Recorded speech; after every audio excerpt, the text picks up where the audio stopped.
Hari ini kita bakal ngobrol-ngobrol soal gimana sih update-update terbaru tentang COVID-19 ini. Habis itu juga mungkin kita share lebih banyak lagi tentang cara penyebarannya, cara penularannya, dan apa-apa yang kita bisa antisipasi ya. Dan juga ada Ya, kampanye-kampanye yang sedang berjalan juga di sekarang ini ya. Mungkin bisa sedikit perkenalan tentang Dr. Ronald. Ini Dr. Ronald Irwanto ini ahlinya nih. Jadi kita dapat kesempatan ngobrol sama ahlinya tentang tropical disease ya. Ya seperti yang kita tahu wabah corona ini atau yang juga disebut COVID-19 ini sudah mulai menyebar di seluruh dunia sejak Desember ya. Benar ya? Desember 2019 ya, dan ya. nggak sekarang yang hari-hari ini lagi heboh Ekuador lagi parah-parahnya ya, hancurnya banyak banget korbannya. Nah kita tentunya nggak pengen jadi kayak di Ekuador. Nah apa-apa aja sih nih yang kita bisa lakukan sebagai komunitas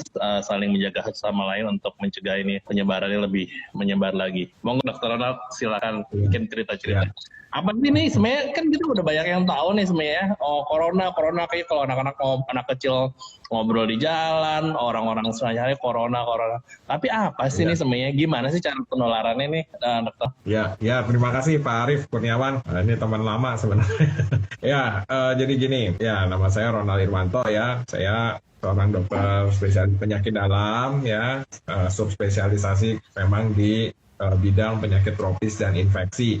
Ya, saat ini memang saya perkumpulan pengendalian infeksi Indonesia juga menjadi tim COVID di salah satu rumah sakit di Jakarta. Nah, ini update data ya tanggal 19 April ini yang dirilis oleh pemerintah Republik Indonesia. Per 19 April kemarin di Indonesia ini sudah ada 6.575 orang yang positif corona ya, ini yang dirilis oleh pemerintah Indonesia. Nah, jumlah ini sebenarnya masih belum, kalau memang betul jumlahnya segini, ini masih belum terlalu besar sebenarnya ya. Saat ini kayaknya yang jadi epicentrum dunia untuk COVID justru Amerika Serikat, negara adidaya, superpower ya.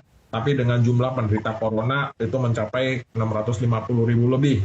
Ya, dan celakanya katanya mereka nggak mau tuh di karantina, mereka nggak mau di physical distancing, mereka tetap mau bekerja dan masih mau berkumpul-kumpul. Ya, nah, jadi kondisinya seperti itu. Sebenarnya grafik corona sendiri di beberapa negara seperti di Spanyol misalnya sudah menunjukkan penurunan sih sebenarnya, dan mudah-mudahan ini indikator yang baik ya. Italia juga mulai steady ya, mudah-mudahan ini indikator yang baik untuk perkembangan corona selanjutnya ya. Nah, mengenai virus corona sendiri, sebenarnya virus ini adalah virus yang menyerang saluran nafas ya. Kalau kita lihat virus corona ini sebenarnya virus yang udah dikenal sejak lama, terutama di bidang tropical medicine ya. Nah, tetapi memang pada beberapa kesempatan virus corona ini menjadi wabah ya, menjadi masalah. Sebenarnya merebaknya virus corona nggak cuma kali ini aja. Dulu kita beberapa tahun yang lalu mungkin kita mengenal ada penyakit SARS ya, Severe Acute Respiratory Syndrome. Ini juga penyebabnya sama,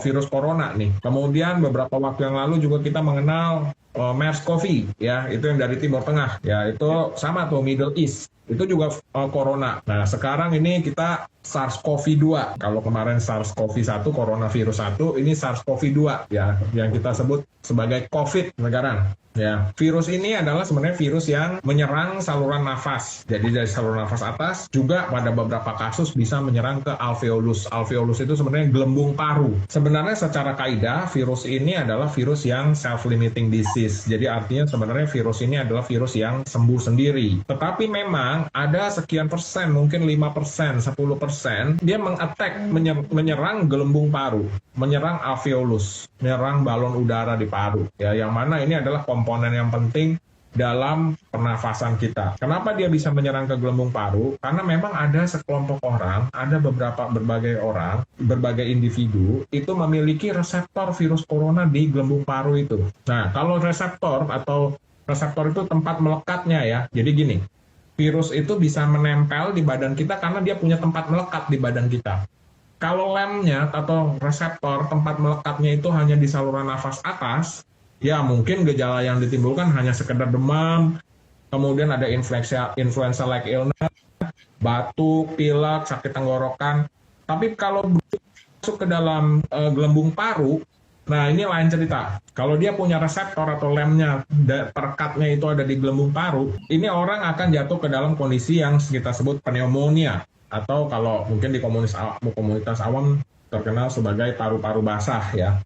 Nah, masalahnya kalau dia masuk ke gelembung paru, itu fatal, bisa menyebabkan pneumonia dan akhirnya gagal napas. Orangnya akan jatuh ke dalam gagal napas, akhirnya diintubasi masuk alat bantu nafas. Nah, ada sekian persen, mungkin sekitar persen, 5-10% orang yang jatuh ke dalam kondisi fatalitas seperti ini. Jadi nggak semua, sebagian besar juga memang virus corona bergejala ringan atau sedang, dan sebagian besar juga dia sembuh sendiri. Ya, nah itu kira-kira cerita tentang virus corona itu, Pak Arief. Iya, jadi ini yang sebenarnya yang bikin ngeri ini juga kita juga takut sebenarnya dalam artian khawatir pasti ada gitu, tapi proses penularan tuh mudah banget gitu. SARS atau MERS kayaknya nggak semudah corona ini gitu. Jadi sebenarnya apa sih, gimana nih, apa aja sih cara-cara penularan COVID-19 ini di masyarakat terutama ya? Apa yang kita bisa lakukan juga untuk lebih meredam itu dan mencegah itu nggak kena ke kita dan keluarga kita?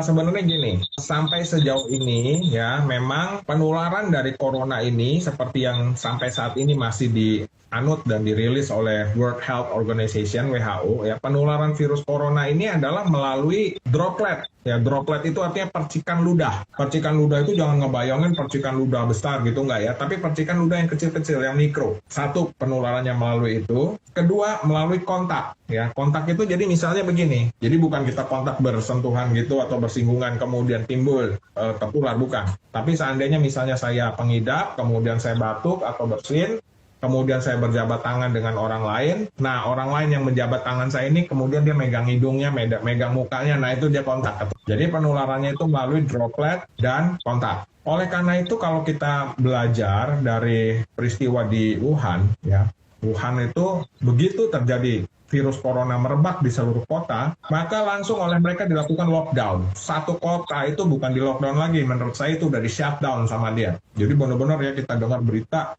waktu itu Wuhan udah seperti kota mati, artinya mereka di karantina betul-betul di rumah, bank tutup, sekolah tutup, mobil semua nggak ada yang beroperasi, mall semuanya tutup, 10 juta orang kira-kira di situ semua dikarantina di rumah, kemudian militer turun, logistik dibagikan, kemudian mereka jemput bola, yang sakit mereka masukkan ke rumah sakit yang mereka bangun di situ. Kenapa strategi untuk mencegah penularan dari coronavirus ini adalah dengan lockdown?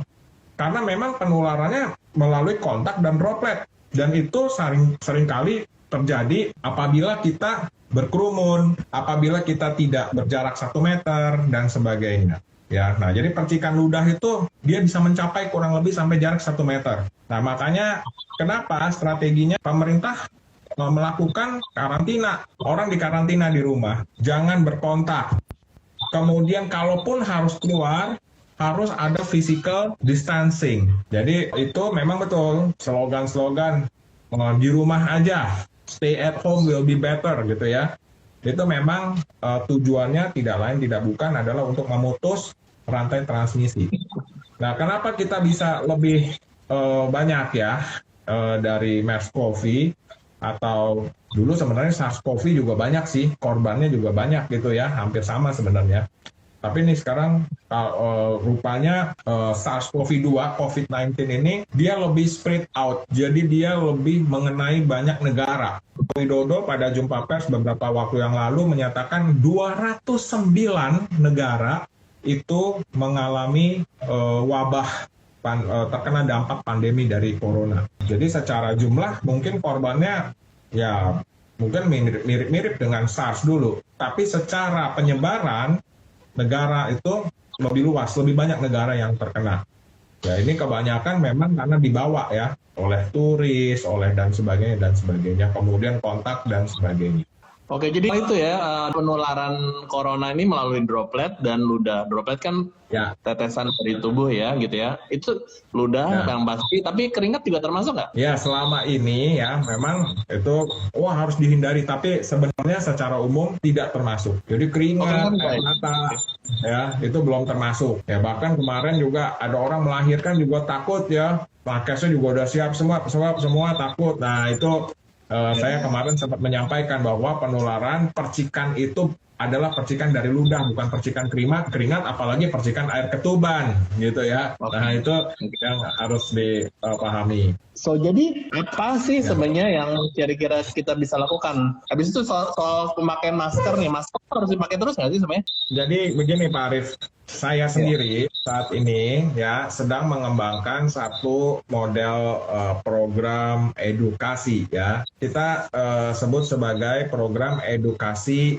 jaga jarak ya. Nah sebenarnya jaga jarak itu adalah singkatan ya. Ini sebenarnya ini yang mau saya sampaikan, bahwa ketahanan komunitas terhadap pandemi COVID-19 ini adalah tergantung dari individu.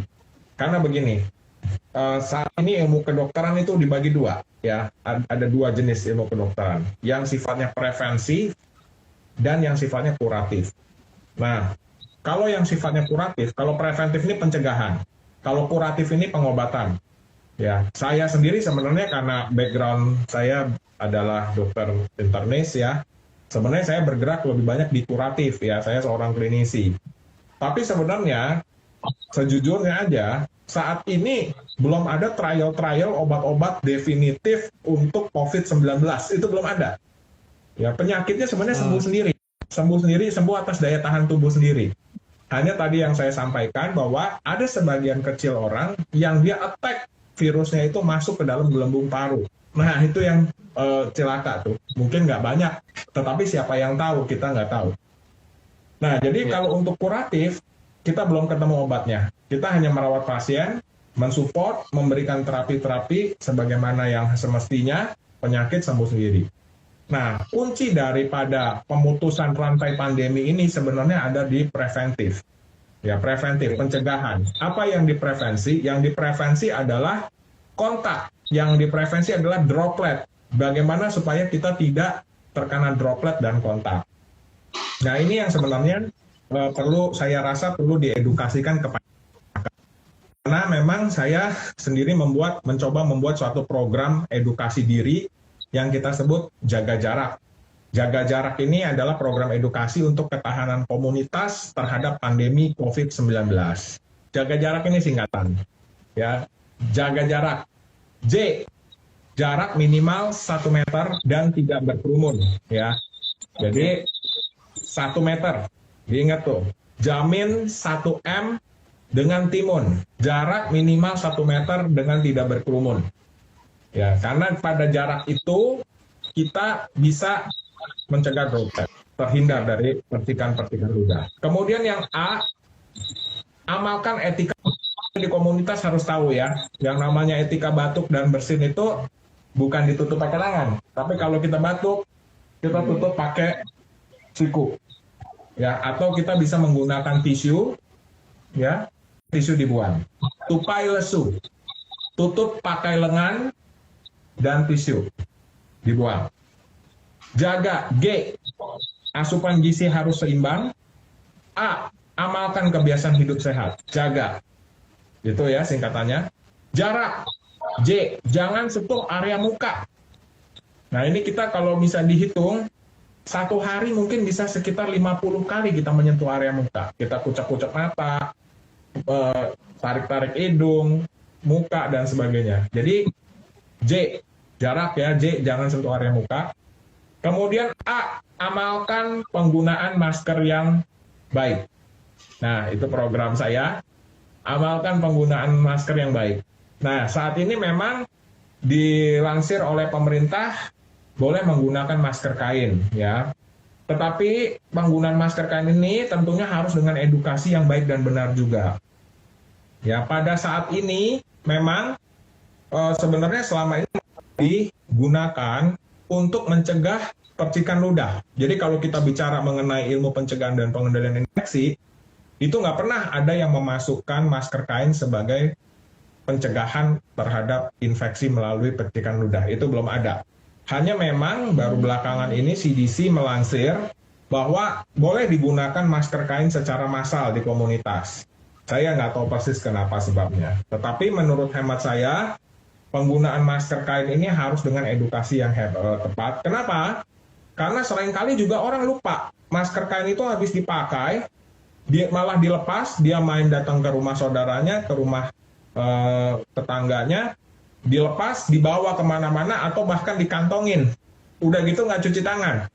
Ya. Kemudian dia megang-megang meja, megang-megang pintu, dan sebagainya. Nah, ini yang harus ditekankan supaya jangan sampai masker kain ini tujuan untuk mencegah penularan, tetapi malah justru dia memperkuat penularan. Ya, satu itu. Kedua, jangan sampai penggunaan masker yang massal di komunitas itu malah melemahkan physical distancing. Ya, ini juga udah diingatkan oleh WHO. Penggunaan masker massal boleh, silahkan dipakai, tapi jangan dilupakan physical distancing-nya. Jadi jangan sampai karena udah ada kan lagi, orang malah mulai berbondong-bondong lagi ke terminal, ke stasiun, berkumpul karena merasa udah aman pakai masker. Ini nggak boleh. Ya, kita dengan tidak menggunakan masker pun kalau kita physical distancing bisa 1 meter atau lebih, itu aman sebenarnya untuk bisa terhindar dari percikan. Jadi amalkan penggunaan masker yang baik. Kemudian R, ya, jarak R, rajin cuci tangan, ya. Ini kita seringkali juga tahu ya, wah gampang cuci tangan. Tetapi sebenarnya cuci tangan juga ada bapaknya. Ada bapak cuci tangan namanya Didier Pite, ya, dia orang Prancis, orang Swiss. Nah, pernah dengar mungkin sejawat sekalian yang namanya cuci tangan itu ada singkatannya, tepung selaci puput. Ya, tepung itu telapak, ya mungkin kelihatan tangan saya, telapak, punggung, sela-sela, mengunci, putar, putar, putar, putar. Tepung selaci puput. Telapak, punggung, sela-sela, mengunci, putar, putar, putar, putar. Nah, kalau punya hand rub yang berbasis alkohol, boleh dan sangat baik untuk digunakan. Tetapi kalau tidak ada hand rub, bisa pakai hand sanitizer. Masih tidak ada hand sanitizer, bisa pakai air mengalir dan sabun. Ya. R, rajin-rajin cuci tangan. Kemudian A yang berikutnya adalah awasi dan cerna berita dengan baik. Nah ini ya kadang-kadang berita ini yang seringkali membuat kita menjadi stres. Oh si ini begitu, si anak, si itu begitu. Ya, stres, daya tahan tubuh turun. Nah ini jangan semata-mata kita terima berita, kemudian kita share ke yang lain, bikin yang lain juga jadi stres, dari grup sebelah dan sebagainya. Ya, saat ini juga beberapa pasien yang datang ke rumah sakit bukan karena COVID, bukan karena penyakit COVID, tapi ketakutan sama COVID, gitu. Ya, ini awasi dan cerna berita dengan baik. Yang terakhir adalah jarak ya Kak. Komponen terakhir adalah kerja dari rumah dengan tekun. Ya, ini jadi ini adalah imbauan pemerintah. At home aja deh, kerja dari rumah, ya. Jangan banyak berkontak. Di China, di Wuhan, keberhasilan mereka adalah stay at home. Dan mereka itu ada unsur pemaksa, ya langsung ditangkap mereka. Kita masih agak lost. Tapi sebaiknya kita memang kerja dari rumah aja, jangan kemana-mana. Jadi itu mungkin program sekilas mengenai program jaga jarak, ya, yang mungkin bisa saya sampaikan. Dan ini adalah kunci untuk menurunkan resiko penularan dari gitu mungkin Pak Arif. Oke, jadi itu ya, jaga jarak itu ya. Jadi itu dengan melakukan ini kita melakukan kegiatan preventif, mencegah sebelum itu kan ya.